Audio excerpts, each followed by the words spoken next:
kita berbicara mengenai Qarun. Inna Qaruna kana min qaumi Musa. Kita ambil yang belakang dulu. Min qaumi Musa. Daripada kaum Nabi Musa. Dan Nabi Musa ni terkenal kaum dia yang bernama Bani Israel. Ini menunjukkan tadullu ala zahir. Menunjukkan pada zahir ayat ni, Qarun juga adalah Bani Israel. Sebagaimana Nabi Musa dan Nabi Harun. Tetapi personality Qarun tu sendiri siapa? Sekurang-kurangnya ada 6 riwayat. Pandangan-pandangan daripada ulama siapakah Qarun. Yang pertama, contohnya kalau kita rujuk dalam tafsir Ibnu Katsir, Al-Quranul Azim, dalam tafsir tu ada riwayat. Yang pertama datang daripada Al-A'mashi. Al-A'mashi ni seorang ulama besar. Beliau meriwayatkan daripada Al-Minhal bin Amru. Al-Minhal bin Amru mengambil periwayatan daripada Sa'id bin Jubair, tokoh tabi'in yang besar. Sa'id bin Jubair ambil riwayat daripada sahabat besar Nabi Abdullah ibnu Abbas. Sehubungan dengan ayat Inna Qaruna kana min qaumi Musa, daripada riwayat Ibnu Abbas daripada A'mashi ini, bahawa Qarun itu adalah anak kepada pakcik Nabi Musa alaihi salam. Qarun anak kepada pakcik Nabi Musa, anak kepada pak saudara dia. Jadi automatik dia adalah saudara sepupu Nabi Musa alaihi salam. Faham dah ayat tu? Anak kepada pakcik dia. Jadi pakcik dia tu pak saudara, anak pak saudara dia sepupu dia lah. Jadi pernyataan ini menunjukkan Musa dan Qarun adalah saudara sepupu. Tu yang pertama. Yang kedua, Imam Ibnu Katsir mendatangkan nama-nama ulama-ulama yang besar untuk mengukuhkan pandangan dan pendapat yang pertama. Dengan kata lain, nama-nama ni menyokong kenyataan bahawa Musa dengan Qarun tu adalah sepupu. Antaranya ulama besar seperti Ibrahim An-Nakhai, kata sepupu.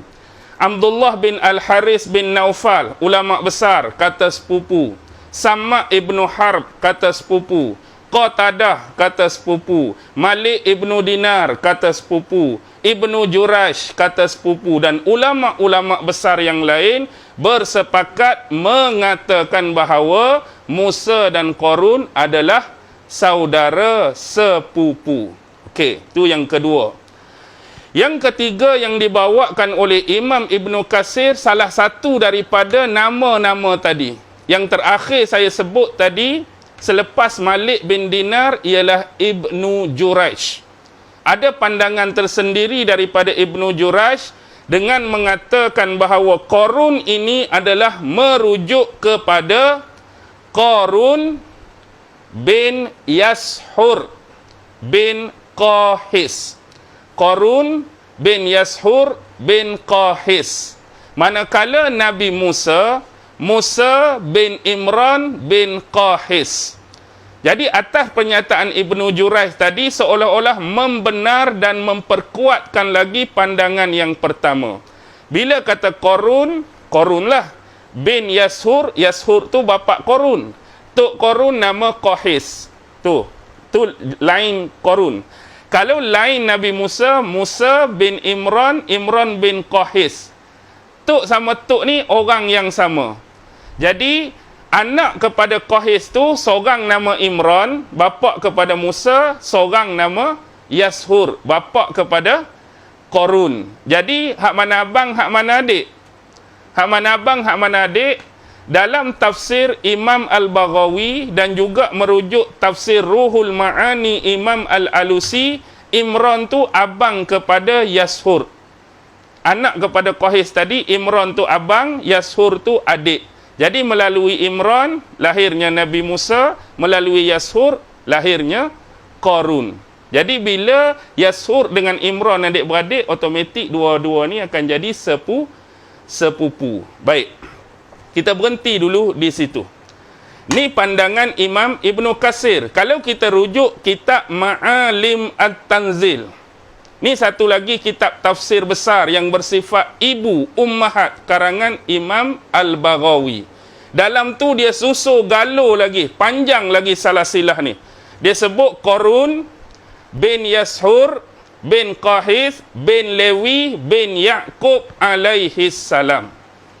Maksudnya dia tak berhenti pada Qahis tadi, dia naik lagi. Qahis ni anak kepada Lewi, Lewi anak kepada Ya'qub.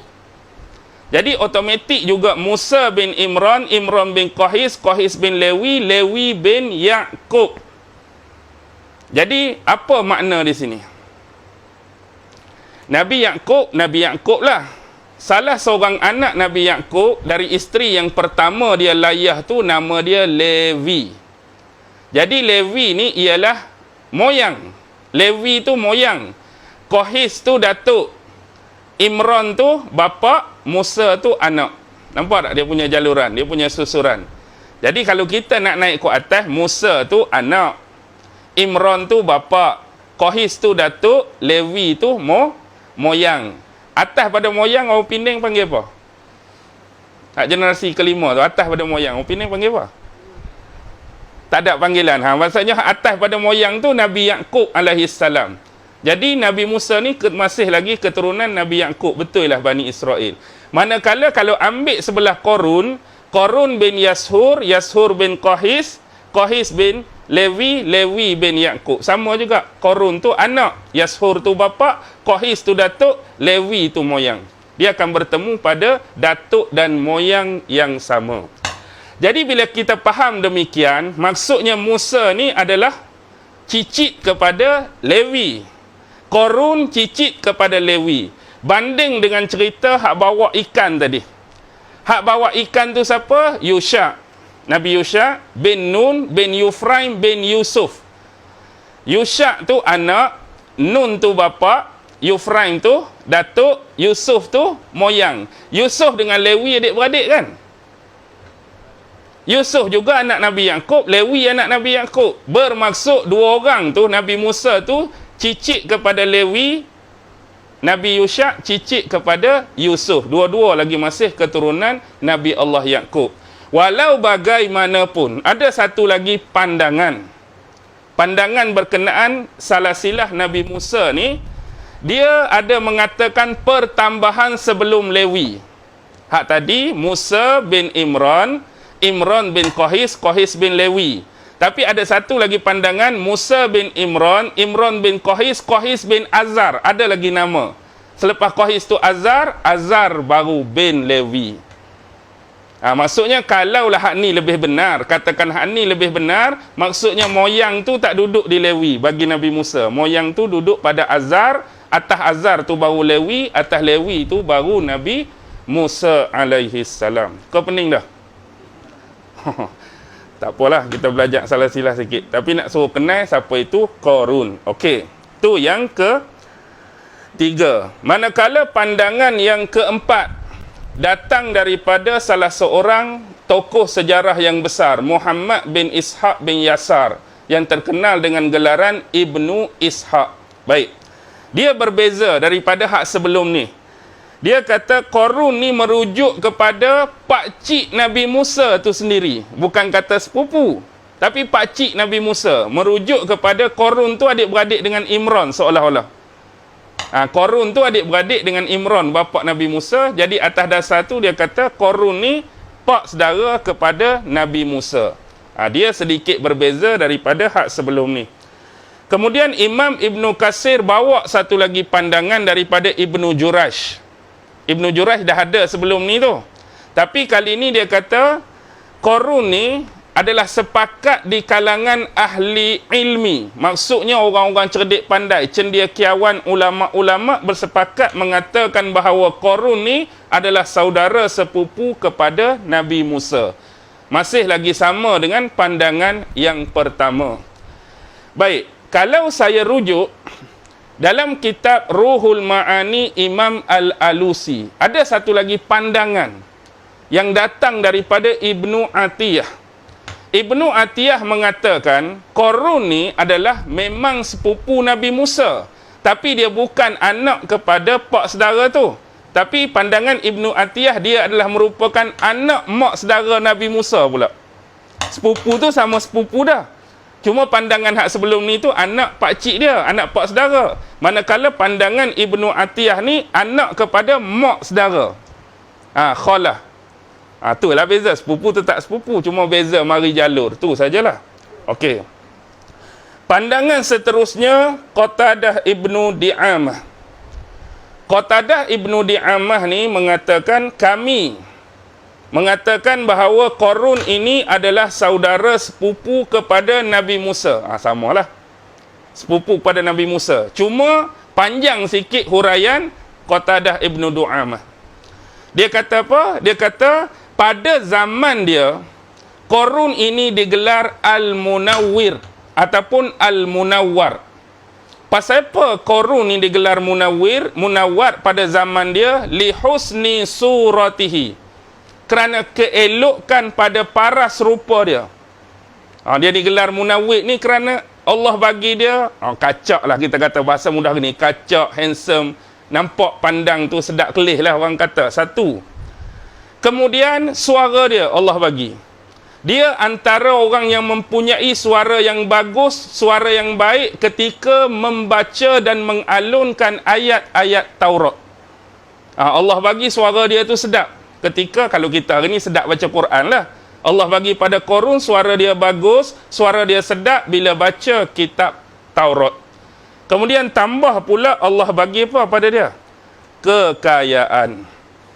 Kalaulah duduk di kita ketiga-tiga karakter tadi, lagu mana agak-agak? Handsome, sedap tengok pun duduk di kita. Suara sedap pun duduk di kita. Harta banyak, harta bertimbun pun duduk di kita. Inilah yang menyebabkan Qarun tu jadi terjerumus ke lembah kebinasaan. Tiga-tiga duduk di dia tak? Kita boleh bayangkanlah. Kalaulah benda tu duduk kat saya lah, katakan tak? Kita kata mari start mari tu ralik orang duk tengok kita. Bukan hak sekarang lah. Sekarang ni tak ada siapa nak tengok pun. Muka pun gelap ke matu tak. Kalau bayangkan hak tu orang tengok, handsome-nya ustaz ni. Tambah-tambah hak belakang tabir ni pula tak. Hak perempuan-perempuan tengok duk tunggu ni. Ni ustaz handsome ni, ustaz segak ni. Lepas tu bila pula berceramah sedap pula, kemudian berlagu baca Quran sedap pula, menyanyi sedap pula, ada suara lah orang kata. Lepas tu mari pula, parking Ferrari. Kita mari yang motor buruk lah kalau saya tu tak. Ni parking Ferrari lah, parking Lamborghini lah, parking Bentley lah, apa. Jadi orang pandang benda-benda macam tu. Okey. Baik. Lepas tu Al-Munawwari tadi, dia sebab dia muka handsome dan kebagusan bacaan dia. Tapi apa yang jadi pada Qarun? Yang mana jadi pada Qarun ialah sifat munafik dia. Sifat munafik Qarun tu sendiri sama dengan seorang lagi munafik yang ada pada zaman Nabi Musa tadi, hak kita panggil Musa Samiri tu. Dua ni adalah dua bentuk personality kemunafikan yang hidup pada zaman Nabi Musa. Satu Musa Samiri, satu lagi Qarun. Okey, tu pandangan Qatadah Ibnu Di'amah. Dan ada yang menyebut iaitu Syahr Ibnu Hausyab. Ini ceritalah, bukan pasal salah silah Qarun. Dia kata pernah terjadi yang mana Qarun ni dia menjulurkan pakaian dia. Kalaulah kata orang dulu jenis pakai jubah, dia menjulurkan pakaian dia ni sejengkal. Maksudnya kalau kita ni biasanya pakai jubah atau pakai kasut seluar ni, mata kaki, duduk di mata kaki tu lah, tahap ujung kan. Dia ni pisah pelabuh sampai sejengkal. Maksudnya sampai berderet tanah lah. Di sisi orang dulu-dulu lambang begini adalah lambang kesombongan dan keangkuhan. Nak tunjuk-tunjuk kat orang. Nak tunjuk kat orang dia ada harta yang berlebihan. Ini adalah kata-kata daripada Syahr Ibnu Hausyab sebagaimana yang dinukilkan dalam tafsir Ibnu Katsir. Okey.